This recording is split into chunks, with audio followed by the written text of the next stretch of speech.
Hello and welcome to the Anitube interview, where I pick the minds of fellow anime analysts and get down to the nitty-gritty.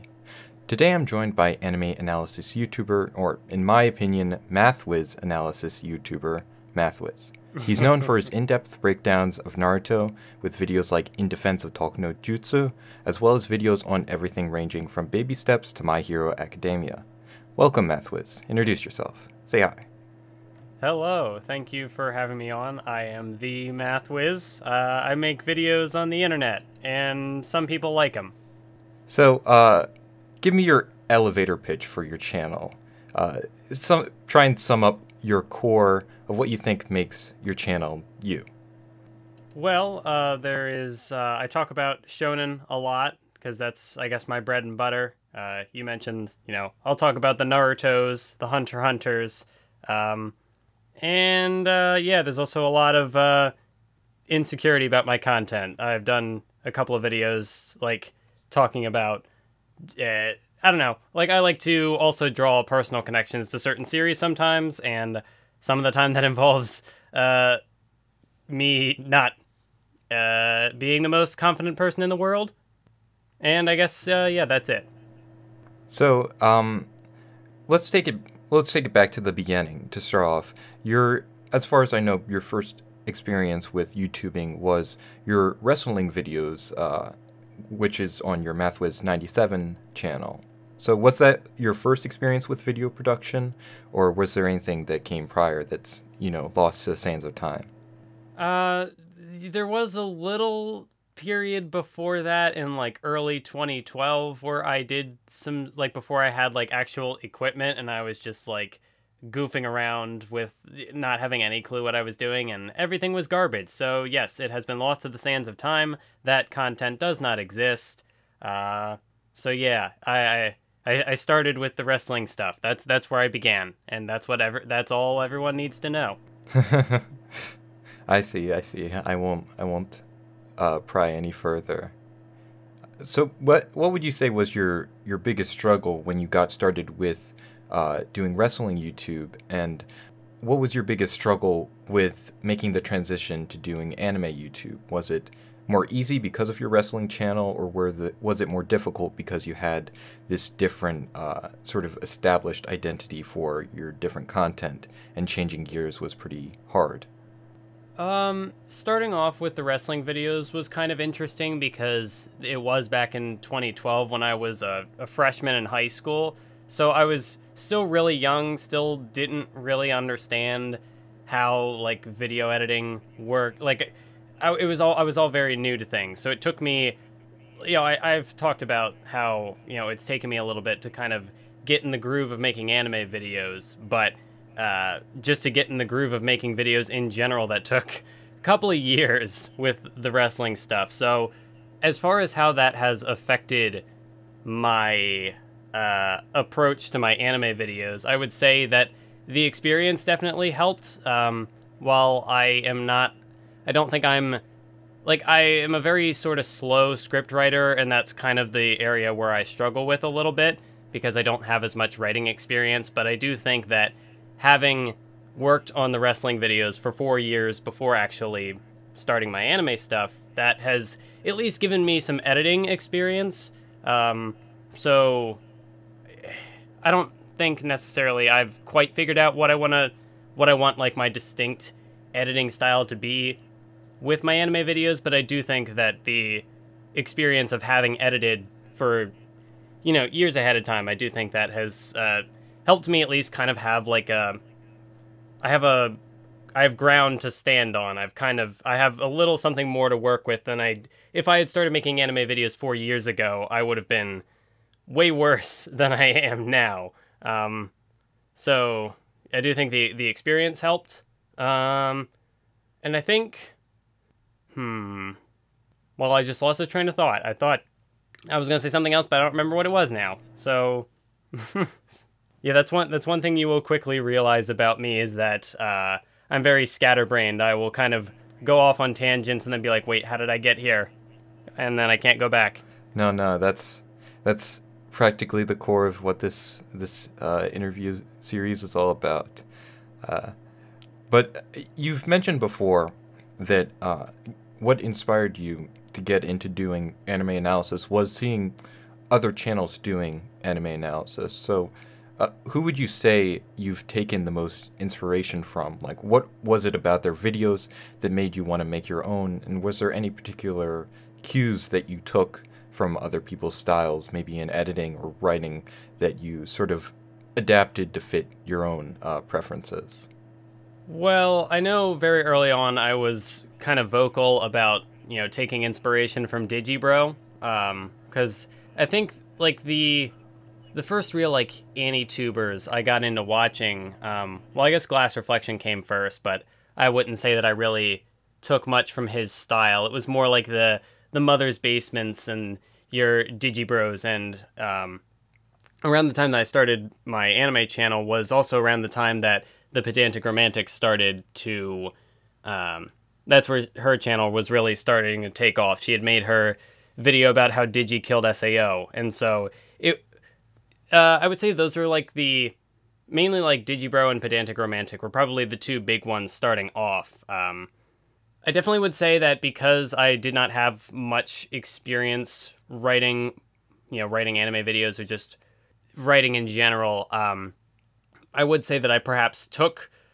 maybe too many cues from Digibro when I first started making my videos, which I've kind of gotten away from now, but I do still see value in that kind of, the way Digi would approach his, the way he would approach the anime he discusses. I'm less into that negative style of critique now, but at the time that, I was first getting into doing this stuff, I was very interested in something like the Asterisk War Sucks, or his videos on his multi-part thing on Psychopaths, or I guess the SAO videos too, Your Anime Sucks. I just liked that sort of, what's the word I'm looking for?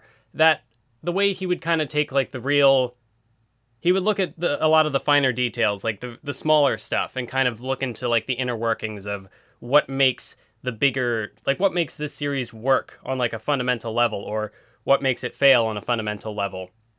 And I thought that was really interesting. And that kind of, I just wanted to look at, because I've always been kind of a critical person, because I would take like AP language courses in high school. So I always had kind of like an analytical mind, but I had never really like looked super deep into the stuff I was watching. So, see, again, there I just did it. I went off on a tangent, and I'm like, how did I get here?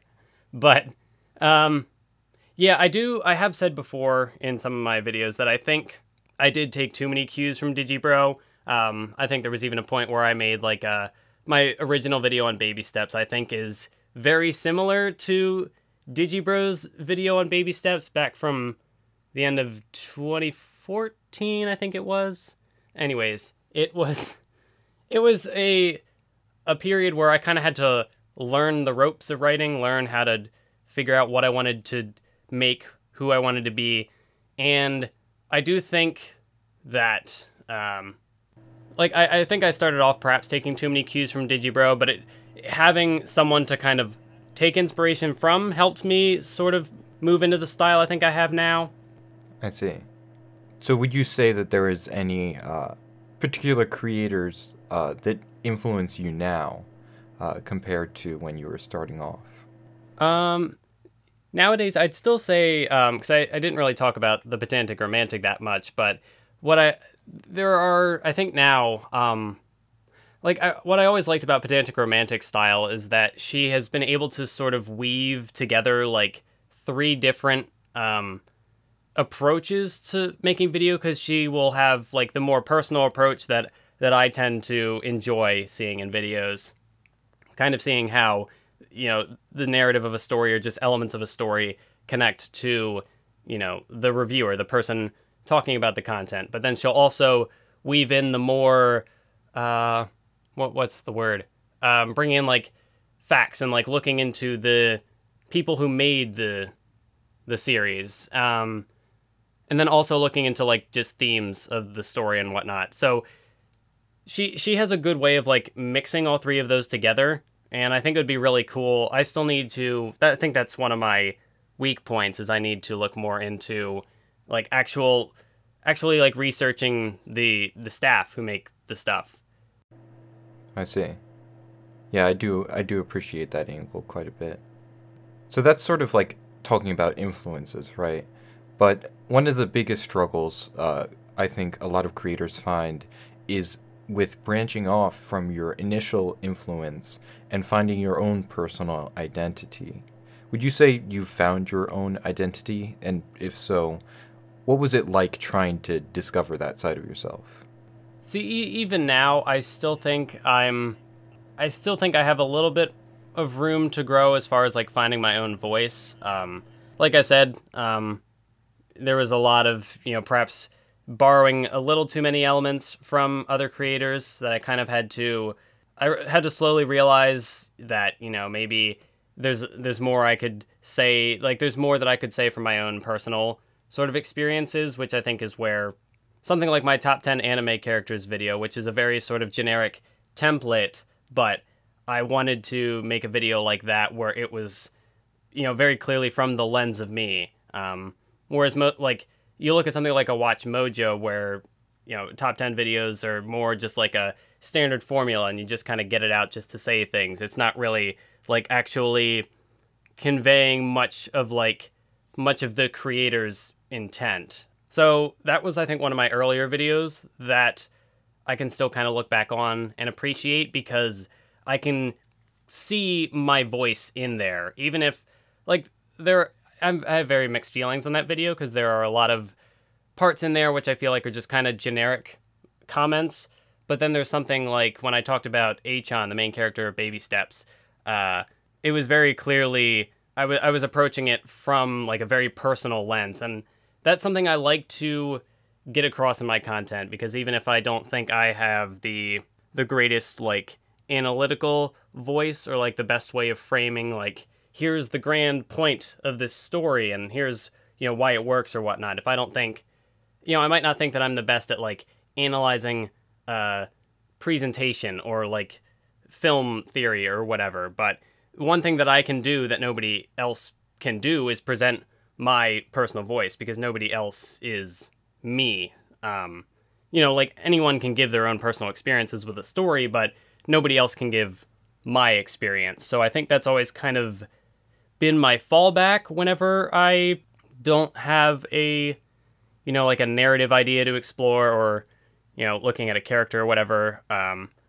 which I think sometimes I have used as a bit of a crutch in the past, which like more recently I finally kind of found, I think, the approach I want to look for, looking more at like the themes of big shonen stories that nobody really talks about shonen from like that. Well, I don't want to say nobody, but the general shonen audience doesn't look at it from the lens of like what are the ideas trying to be explored here? What are like the themes?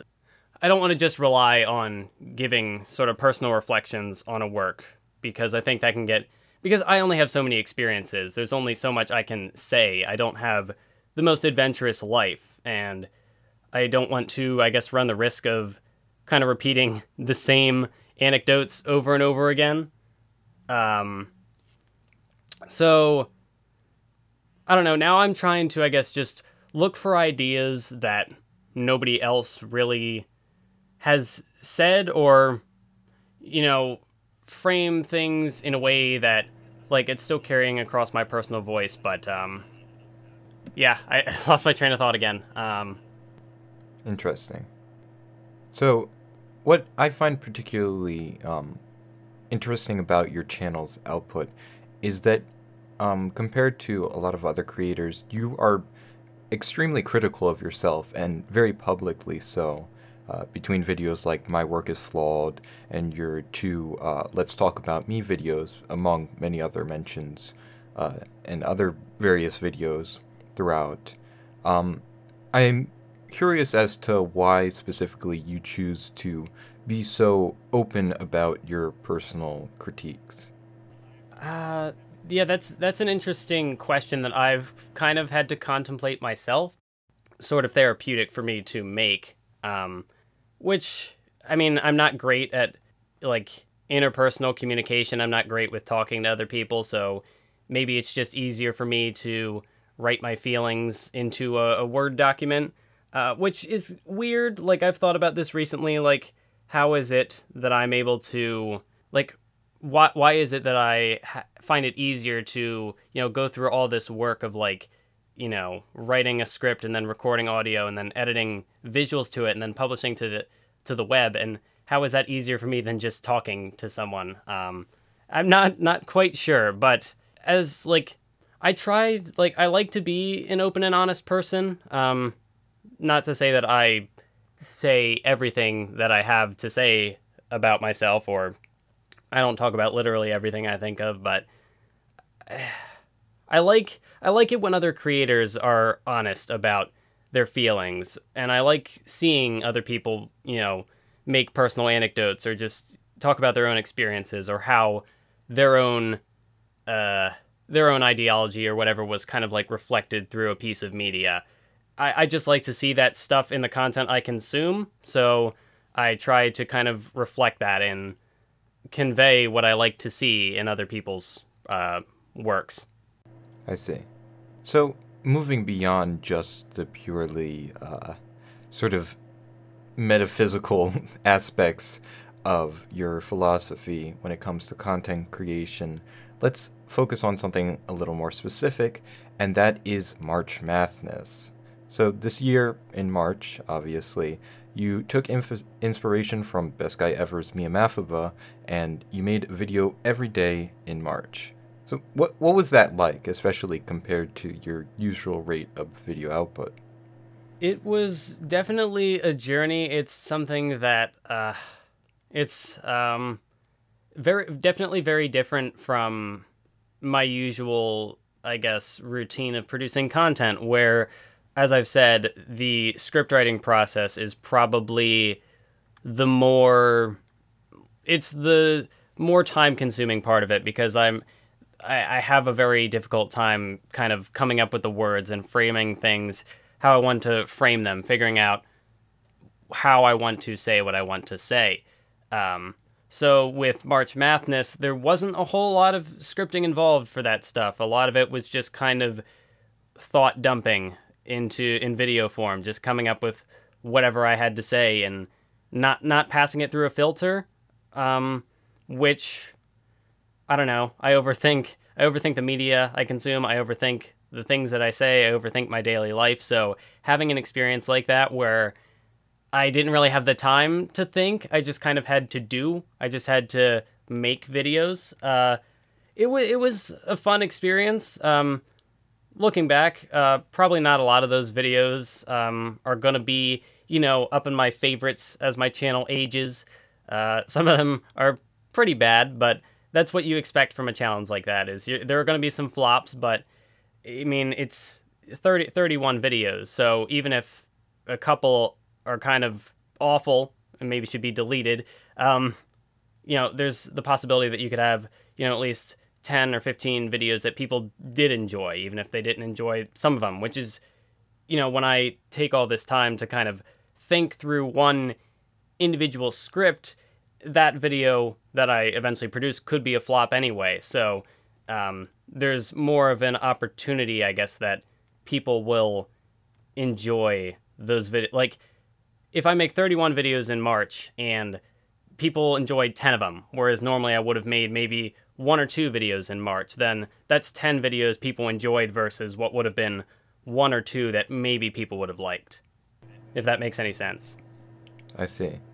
So it was a lot about getting yourself to just be more open with putting yourself out there and not overthinking it, to put it simply. Yeah, it was a lot of, but yeah, that's basically right. I didn't have any time really to overthink many of these ideas, which was kind of refreshing, that I could just make a video and it was out there and it was done, and I could just move on to the next project. I didn't have to dwell on really much of what happened afterwards. And I was kind of hoping at the time that by doing that, I would have become more open to, less self-critical when writing my scripts, but that did not really work out. Uh, but I tried. So would you say that doing March Madness has shaped your content after the fact or afterwards in any significant way? Has it affected my content in a major way? I mean, I think a little. I think it may have changed my attitude towards my content a little bit. Because I am a little more self-confident in the works I produce now. I'm able to look at it's so rarely that I'm able to kind of look at my work and say, oh yeah, I definitely have a valid voice in the community, which, I don't like that part of myself, but that's just kind of how it is. But with March Madness having happened, I guess that gives me kind of something to look at as like, these were videos that I made in a day, each, 31 videos back to back, all made in a single day.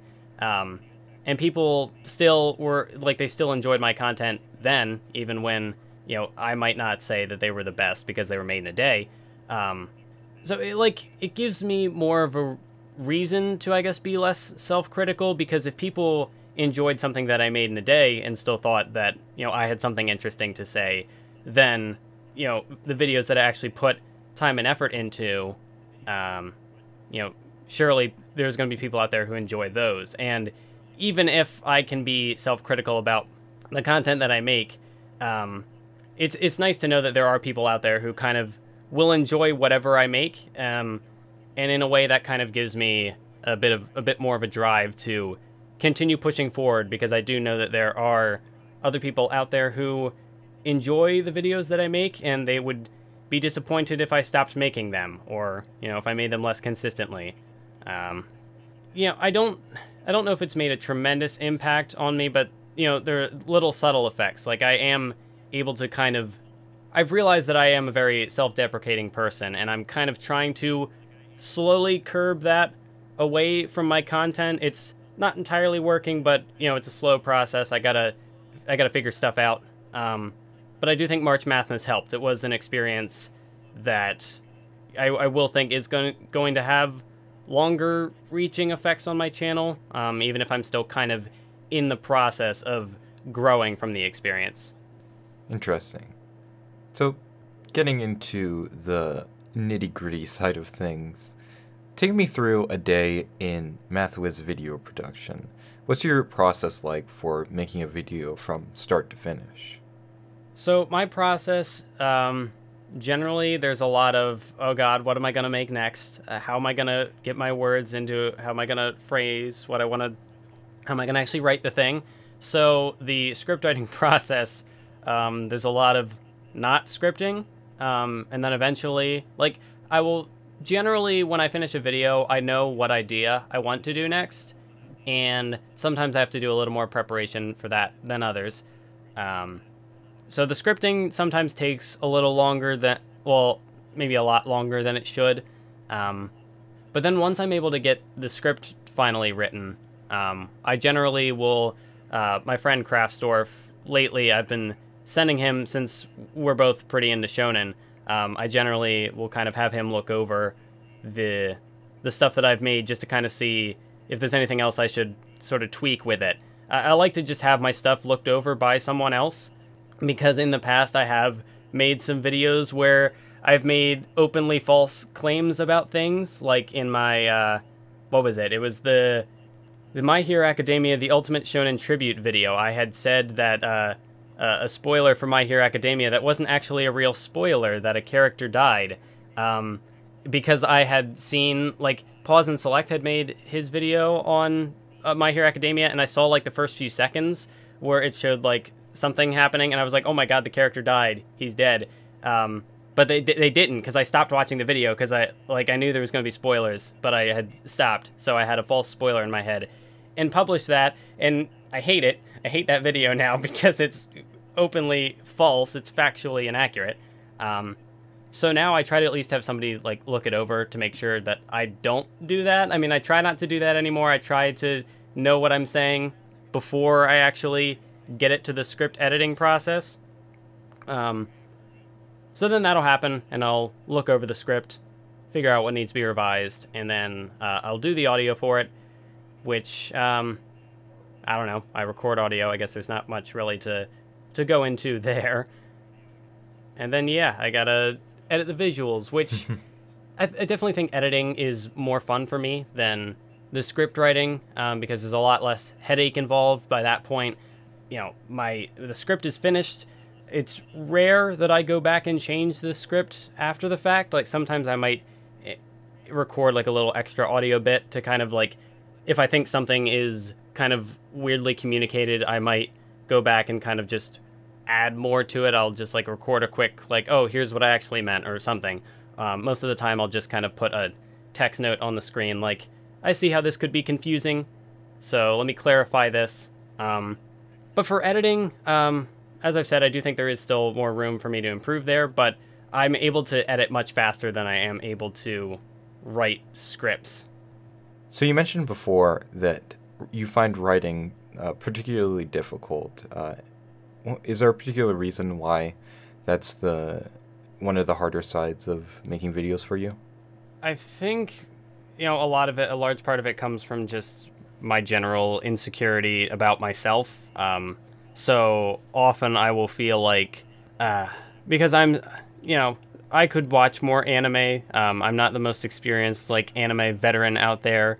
I'm not the most knowledgeable about the industry. So there are often times where I feel like my voice, like, what do I really have to say? Like, what about, I don't know, it's just a self-confidence thing. Because then I can look at some other people who just kind of don't really seem to care about kind of like what they say. They'll kind of just say whatever they feel like saying. I don't know, I don't want to phrase this in a way that seems like harsh on people, but like there are people who don't seem to really care about whether or not their voice matters. They just kind of do what they do regardless of, you know, whatever may happen. And so I don't know. I feel like I recognize that there's no real need to be as critical on my writing as I am. But I don't know. A large part of it, I think, is just mental hangups. I need to I don't know exactly what the issue is with writing. It's just something I need to, I guess, work out.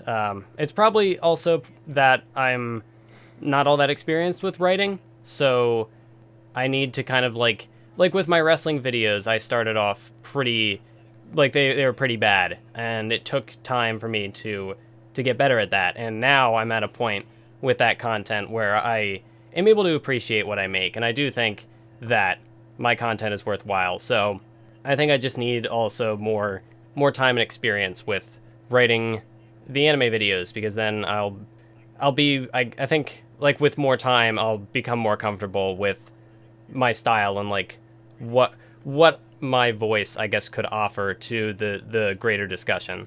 So I think it might, part of it's the insecurity and part of it is the inexperience. I see. So is there anything, I guess I'm particularly curious what it's like doing a video when you're talking about one of these bigger shonen series, like such as your two-part Hopen, or three-part rather, Hopen Hypocrisy in Naruto series, because you're covering such a broad span of material, and the video in itself, the Talk no Jutsu one, is over 40 minutes long, I think. It's definitely you have a lot of ground to cover. So is there any particular way that you go about trying to manage something that seems so big and hard to even get to or get through? With the Talk no Jutsu video, it was a bit easier for me to kind of go in chronological order with how the narrative went out. So with that, I was kind of trying to even remember where I first kind of conceptualized the idea. Because originally it was just going to be, that project in particular kind of evolved into something bigger than I ever expected it to be. Because what I didn't recognize that I eventually figured out later was I was kind of combining like a Naruto character dissection in with like an overall thematic exploration of the series. And so when I realized how long the script ended up being, I was like, oh, of course, that makes sense, because I actually covered a lot of ground here. But figuring it out, I just wanted to kind of cover the basis of why I felt as though Talk no Jutsu, as, you know, that's the meme people have come up with to describe it, I didn't, like, it was something I found interesting about Naruto, whereas a lot of people in general Naruto discussions, they see it as something negative. They see it as, bad writing or whatever. They see it as lazy writing or whatever have you. But I saw it as something interesting, and I wanted to kind of explore why I thought it was interesting and why it was something worth defending. And so from there, I kind of structured out the specific instances of, Naruto talking to a character and, characters who were influenced by Naruto. So I went through chronologically, looked at the opponents, and kind of lined them up in the document. And I figured, okay, I want to talk about the Land of Waves arc, and I want to see how it was implemented here. And I want to kind of go chronologically and figure out how it evolved. How did this affect Naruto when he went on to have his fight with Neji, and then Gaara, and so on. So that took, it took me a little bit of time, because then I went back and revisited the manga after I had done it for the podcast. Because I guess that's where the idea first kind of came from, was I revisited it for my podcast with Craftsdorf, the Nensho podcast. We went back to Naruto, which was a series I wasn't super fond of. I had very mixed feelings on it, which you can see chronicled in my very first Naruto video, which is really aggressively negative and bad. So after revisiting it, I just found Naruto to be a much more interesting series, and I felt like I didn't do it justice in my first video. I felt like my opinion had changed drastically, and I wanted to kind of capture the more positive feelings in this Talk No Jutsu video. And then it ended up being a 40-minute thing, and I wanted to talk about Madara from there, because I realized as I was working on that video that Madara had a really interesting sort of reflection of this hypocrisy thing that had been present throughout the whole story. And yeah, those are two videos that these are two videos that I don't have much insecurity about. Like, these are the two that I look back on and I think, yeah, you know what, they're pretty good. This is the style that I kind of want to go for, because I spent so long kind of looking over Naruto with a fine, what's the phrase, a fine-tooth comb? Is that it? Yeah. So, like, I looked over and I was, like, very, I don't know, I felt like I had looked at the series so closely that, not to say that I couldn't have made false statements about it, or that I couldn't have misjudged it, but because I had spent so much time with the material, I was confident enough that even if my ideas were maybe incorrect, or somebody would disagree with them, I felt pretty strongly about them, because I had looked at the series so closely that, how could I have gotten anything factually wrong when I spent all that time with it? So, there, I did it again. I went off topic. What was the original question? We were discussing, we were talking more just generally about you're doing these bigger videos, especially talking about a series that's so long and so dense. Sort of the difference between that and doing a video on a much shorter series, the common, 12 to 13 episode, that's much more commonplace compared to these, huge, broad-reaching shonen shows. Yeah. Part of, I think, my confidence in talking about the subject with regards to shonen, is that I am really passionate about it, and as I kind of said earlier, I don't think the community discussion around these long-running shonen stories is at the place where I'd like it to be, because a lot of people do kind of, there's the shonen trash meme, like, it's entry-level garbage that people eventually grow out of, as I'm pretty sure Giguk has said in one of his, was it The Life Cycle of an Anime Fan? With them being so long running as well, there's a larger barrier of entry there, but I guess I want to kind of spread the appreciation I have for shonen. I want to kind of spread that to other people. I want other people to see that there's more to enjoy in this this section of anime or manga that a lot of people, I think, sort of overlook. Again, whether that's because of the the shonen trash meme or whatever. Show that there's more. I want to show that there's more to this category of storytelling than just, oh, Hunter x Hunter is good, or what are the standouts, like Hunter x Hunter or JoJo.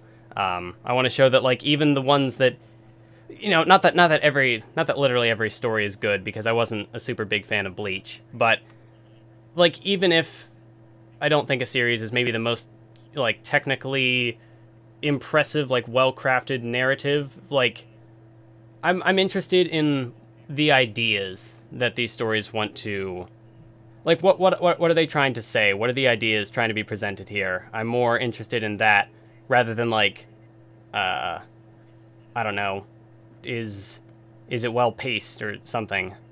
So what is it about shonens in particular that really appeals to you personally? I like longer form stories in general. You did talk about, like, a lot of people will talk about the 12, 13 episode series, which I think is also partially why I try to avoid those more, because so many people will talk about them, and that will make me just more insecure that what I would want to say about a series has already been said. Like, when I made my A Place Further Than the Universe videos, like, literally everybody had made a video on A Place Further Than the Universe.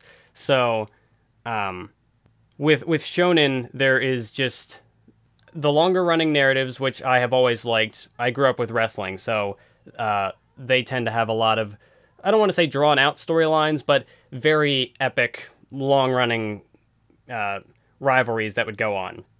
And I like the longer running series more because you spend so much more time with it that, when you get to the bigger payoffs, they will hit that much stronger because there has been all this build up. I like really epic storylines, things that all build up to a massive climax, and it's just all these emotions, and I just like the grand scale of it all. And then on top of that, I do like the optimism that's present in shonen, because, some people don't like that. Some people prefer more, like, cynical, or not cynical. Well, that's partially it, but I don't know. People sometimes think that shonen is too optimistic, that, they just don't like that kind of narrative, which is perfectly fine. But I try to be a more optimistic person, even though I'm also really insecure and very negative about myself. I try to at least strive for this kind of ideal of optimism. So I like seeing that presented in shonen, because shonen just has this aesthetic that makes me want to go out there and do my best. It makes me want to, try to strive to improve, because I see all these characters kind of overcoming these struggles or whatever have you. And it's really good. It's my aesthetic 100%. And so, yeah. Thank you. I see. So, I guess taking it all the way back to where we initially were, where we were talking about video production, I want to know, what do you enjoy most about making videos? Maybe it's, the response you get after when, a video does well, or you see it really connects with people, or maybe it's just the personal satisfaction from, getting your thoughts out there, or expressing yourself in a way that's more finely crafted. What is it about making videos that is most appealing to you personally? A big appeal to me is after you spend, so much time working on a project, there's definitely a catharsis with finishing it and just uploading it, because I like the feeling of having worked on a project and trying to, make it as good as I can, and then putting it out there for people to enjoy. I like making content that people will enjoy. I just like entertaining people, I guess. Beyond that, I do like the sort of community aspect of it. I do like talking with people, and kind of broadening my perspective on a series, because there are some times where I'll make, like, even in my Hypocrisy and Naruto videos, I made a couple of mistakes there, and I was able to, get some pretty good, interesting comments, and that also helped me, I think, understand the series a little better. Even after I'd spent all this time with it, there were still some things that I didn't quite get, and so I like having that community discussion, because I guess I don't normally go out of my way to kind of look into, I don't know, anime discussion forums or Reddit or whatever. I don't really have anyone in my personal life to talk about anime with, so I guess that was how it was with wrestling too. I don't really have any friends in my personal life who are into wrestling, and it's kind of, I have some friends that are into anime, so it's a little less there, but it's nice to just kind of have a platform to just express my thoughts and have people, reflect on that, and maybe I have an impact on them, they have an impact on me, changing our perspectives. We're all trying to get a greater appreciation for the entertainment we love, and I don't know, that's fun. Awesome. So, to sort of broaden that out, how would you describe more specifically how you feel about this sort of community we have, either in Anitube or more broadly the anime community in general, depending on what you feel more engaged with? I know there's a lot of different facets of the anime community, but whichever ones you find yourself more identifying with. I do like the sort of community that I have been able to be a part of through my YouTube channel. I think there's a lot of really interesting people making anime YouTube videos. Because even more recently, when I went out to Anime Expo and I got to meet these people in person, it was a really fun experience. So I do think there's a lot of interesting creators out there, and we all have that similar passion of talking about anime through anime YouTube videos. So we have similar interests there, so it's just interesting to be able to meet like-minded people through the platform itself. Outside of the more creator aspect of it, there are certain parts of the community that I don't really care for. It's well documented that there's a lot of bigotry in the anime community. That's a part of the community I try to stay away from. I don't like engaging with that kind of negativity, but there's a lot of homophobia, transphobia. It's I hate seeing that, and I just try to stay away from that part of the community. I'm not the type of, I don't feel like I'm a very confrontational person, so I don't try to really engage with that. I like to just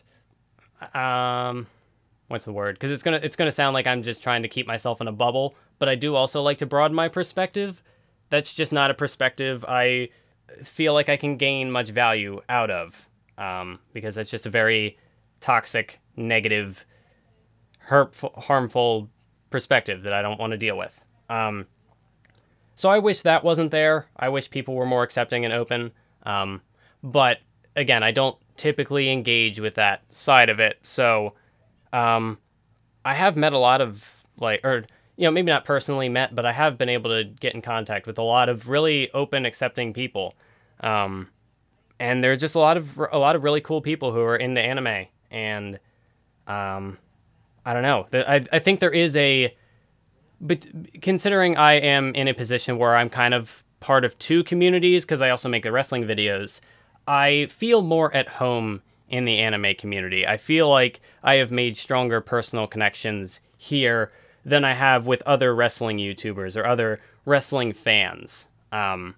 So I do think there is something to be said about, every community is going to have its negative sides to it. There is no such thing as a purely toxic community. There's no such thing as a, purely 100% good community. There's always going to be some sort of weird downside to it. But for me, I just feel more comfortable in my little section of the anime community. I feel like there's a lot of people who have helped me kind of figure myself out, figure out, I don't know, just where I want to try to go in life. And so for that alone, even though I haven't been an Anituber for very long, it's been maybe a year and a half, going on 2 years now, I feel like it has had a pretty large impact on my life. I mean, it's what I'm trying to do for a career now. So, yeah, I just really like the people that I am able to talk to. Even someone like you. I'm on this podcast, we're talking about stuff, and it's a fun time.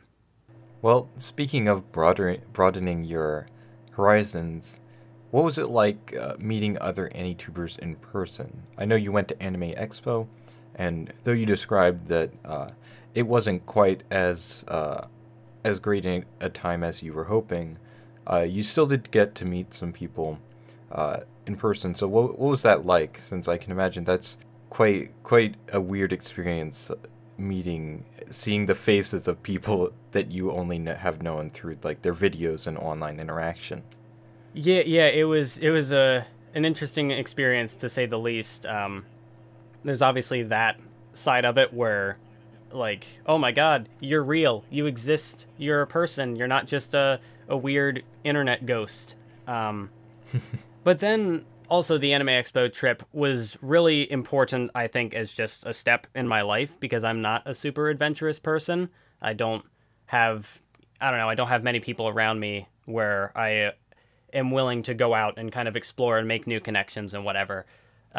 So having this Anime Expo trip where I flew across the country for the first time, and I was out in California, which was really fun. I was out there with guys like Manime Matt and Kraftsdorf and that little group I was with, and that was just a fun time. I think it was easily one of the more, if not the most fun I've had in my life. It was a really fun experience actually going out and doing something and hanging out with people who are interested in the same stuff I'm interested in. And even being at the convention, which, yeah, was pretty crowded, and there were points where, I would maybe get a little overwhelmed by the noise of it all and whatnot, because social anxiety, not fun.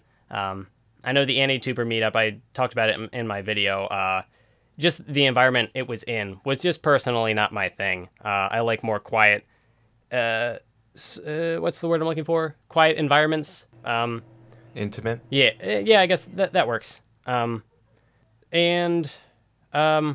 Yeah, I just, getting time to hang out with people in person, was, like, that was the most fun, I think, that was the most fun part about the convention, was less so the convention itself, but more just the excuse to be with these people who I'm friends with online and actually hang out with them and, get food and, do whatever. It was a really fun time, and I'm looking forward to going back again next year. There were people that I wasn't able to meet, unfortunately, while I was there the first time around, so I want to try to go back and see if I can meet some new people, as well as, hang out with the same people I hung out with last year. I just want to, I don't know, I'm a person who does not make connections easily, so I like going out and, being able to make more. I like that making the trip to Anime Expo, it made me more outgoing. It took me out of my usual element, and I think that was a very worthwhile experience, and I can't wait to recapture that again.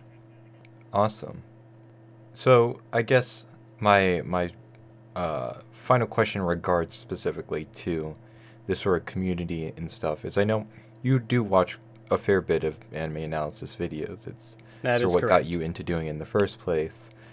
What's your favorite thing about anime analysis? What's the appeal of it for you? But also, what would you like to see improve in general when it comes to the anime analysis field on YouTube?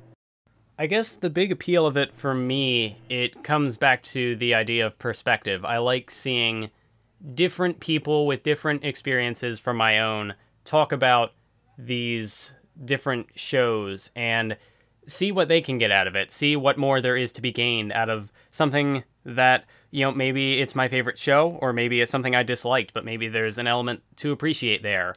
Maybe there's something I didn't understand about it, or, even if I feel like a show like Hunter x Hunter, it's my favorite anime of all time, and there's a lot that I like about it, a lot that I still want to say about it, but I can look at a YouTuber like Alexander express these ideas in ways better than I could, and it's just really interesting to, sometimes it's nice to see someone also just appreciate a show that I like.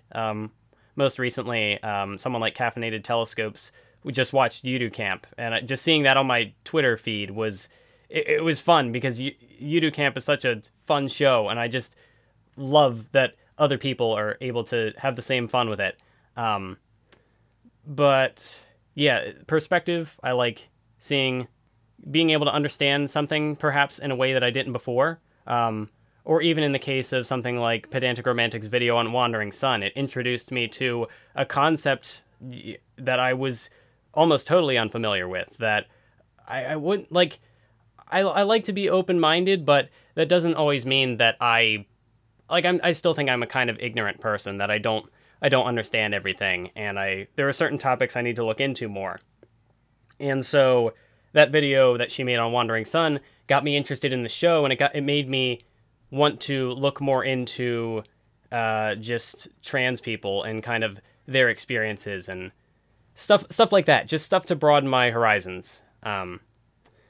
But if there's anything that I would like to see improved in the community, I guess I would like to see more of a community aspect to it. Like, I know there has been Gigguk made the what was it, Anitube Rewind 2017. That video was really fun to like see all these different creators in the community kind of like compressed into this one video. And I want to see more stuff like that. Because yeah, there are certain people who just aren't going to get along, and you know, that's understandable, but I just think it would be cool to have more people kind of, you know, shouting at each other's content, which I try to do. Lately I haven't been as good as that because it's just a matter of trying to like weave it into my videos. But I don't know, because I like to look for a lot of different creators, and a lot of how I would find the creators, because YouTube's algorithm changes constantly, so you don't always get stuff recommended to you that you'd probably enjoy. So sometimes you need somebody, you know, a creator you already follow, to shout somebody else out to find who they are. So there's that, and this is more of a personal thing, but I'm going to say it anyway. As someone who is less interested nowadays in the more negative approach, like this thing is bad and here's why, I'd be more interested in seeing kind of like I'm even going to make a video on Bleach here at some point, and Bleach was not a series that I really enjoyed all that much, but there were certain ideas in it that I was interested in. So I would like to see more people, if they're going to be negative about something, I want there to be more of a point than just, oh, I disliked this thing and here's why, which not like, there's nothing, I guess, inherently wrong with that style, but it's something that like you can easily disagree with. Like I can understand why Digibro disliked, you know, a certain show, and I get that from a video like that, but it could be as simple as, well, I don't share that opinion, so what am I really gaining out of this video other than you disliked this thing? So I would kind of like to see, because like that was a cool thing about his Asterisk War Sucks series, is he was able to not just look at this thing from a, you know, talk about why it was bad, but, you know, frame it in just the overall context of like how to craft a story. And I felt like I learned a lot from that video series, because it talked a lot about, you know, the elements of writing and, you know, cinematography and stuff like that, which was interesting. Much more interesting than just understanding why somebody disliked a thing, or even in some cases why someone liked a thing. So yeah, I guess yeah, I'm just less interested in the more nitpicky, aggressively negative style, and I want there to be more of a, you know, why are you like this? What more can be gained by the negative aspects of this series, I guess. I see.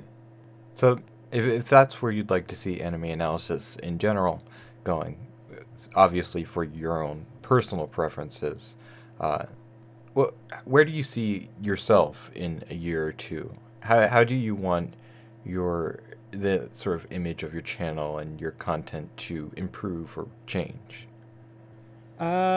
Personally, I do absolutely want to do more stuff like the Talk No Jutsu video. I want to do more of those in-depth sort of, like, I want to keep looking at shonen. That's something that's not going to change anytime soon, especially now that I'm doing a podcast reviewing shonen manga.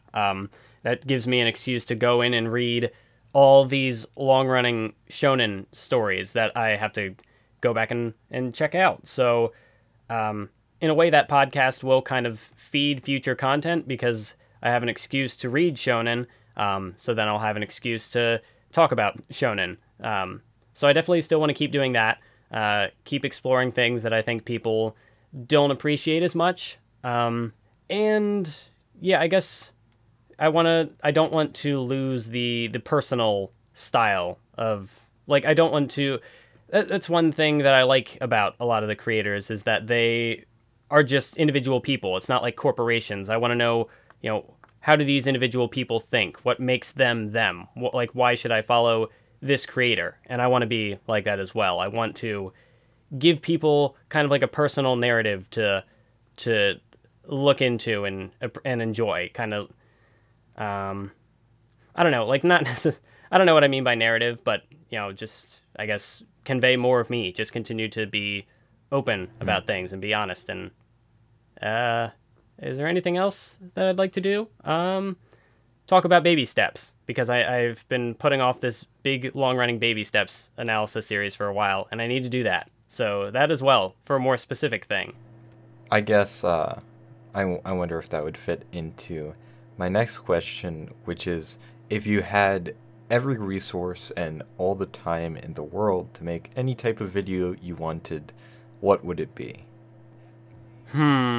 Definitely the baby steps series would be a good use of that, because I know baby steps is not a popular series, so it's not gonna be well received by the algorithm, but I think there's a lot to appreciate in that series that really, like, the only other person I've seen even, like, mention baby steps in, like, a proper big video outside of, like, maybe a podcast was Mother's Basement. Well, then Digibro too. What am I saying? I already talked about Digibro's video.